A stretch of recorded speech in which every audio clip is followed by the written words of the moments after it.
So diseases are of two types, that is congenital and acquired.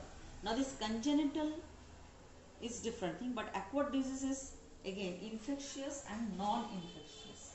So this can be again infectious and non-infectious. And infectious disease again can be spreaded by direct contamination and indirect contamination. But non-infectious disease can be of again deficiency disease, then metabolic diseases,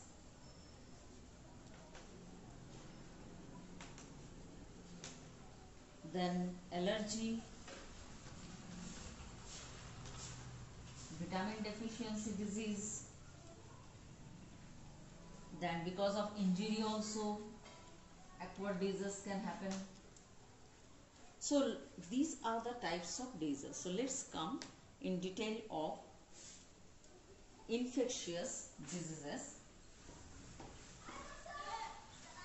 Now what is infectious disease? The diseases are caused by microbes and other pathogens such as bacteria, virus, fungi, protozoa and worm. So who are the pathogens? That is bacteria, fungi, protozoans, virus and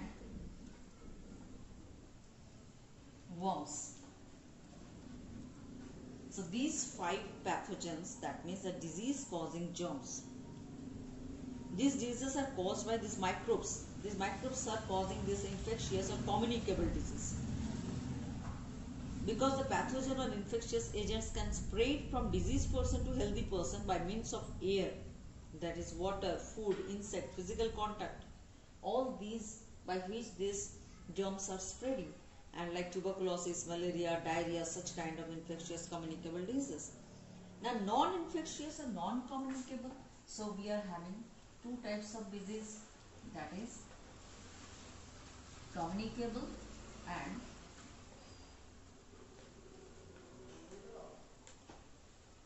non-communicable.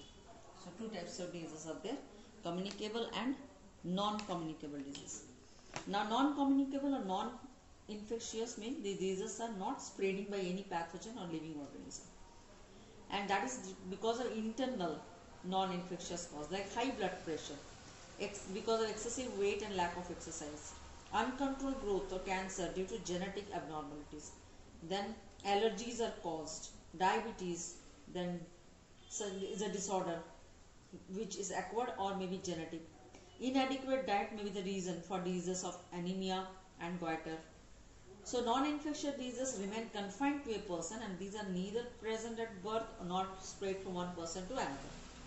So you can easily differentiate this infectious, or which is called communicable, and non-infectious, which is called non-communicable disease. Like, so if I differentiate both, then what should I write? Infectious caused by attack of pathogen, but non-communicable, non-infectious, no pathogen is involved. The diseases are brought by extrinsic factor for communicable, and non-communicable intrinsic factor. Transmission of infection occurs through direct contact, transmission or absence. I mean, this non-communicable disease, there is no transmission from person to person. And so malaria, cholera, pneumonia are communicable disease, and diabetes, hypertension and goiter are non-communicable disease. Now let's go to a disease which is given in NCERT. It's like a case study, and that is what we say, peptic ulcer. And now, who discovered this peptic ulcer? You can just go through the peptic ulcers are painful bleeding areas in stomach and duodenum. They were once considered to be caused by increased gastric acidity due to stress and lifestyle of the affected persons.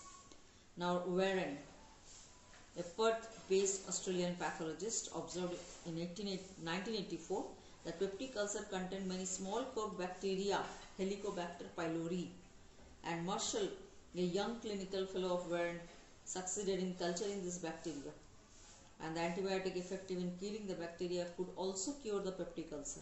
And the finding helped in convening one painful chronic disturbing condition into short duration treatable disease. So, and they got Nobel Prize in 2005. So, what is this peptic ulcer?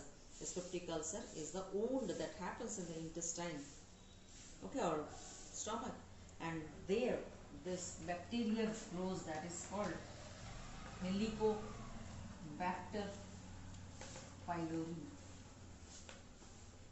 So this bacteria grows, and later on this bacteria, this scientist, that is Warren and Marshall, they found that can be treated by antibiotic called amoxicillin.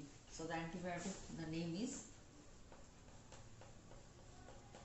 amoxicillin, and this antibiotic killed this bacteria, and so people who were suffering from this peptic ulcer now get recovery very soon when they apply this antibiotic or consume this antibiotic. So this is a great achievement for the human. Next is infectious agents. There is bacteria, virus, protozoa, helminths and fungi. So these are the infectious agents. So let's go to detail of to know all these pathogens. So who are the infectious agents? That is, first one is the bacteria. So that is the infectious agent, bacteria. Now bacteria are what? Prokaryotic microscopic organism, isn't it? And what about the virus? The virus are submicroscopic crystallizable organism. They cannot reproduce by themselves, and they always, human being as a host. So that's the virus, which is smaller than this bacteria. And then protozoans, these are unicellular organisms. Protozoans are unicellular organism like amoeba, and helminths, that is worms, normally we say, okay, worms. So, and one more is there, fungi. So bacteria, normally the diseases that are caused by bacteria is typhoid, cholera. So that is, what are the diseases caused by this bacteria?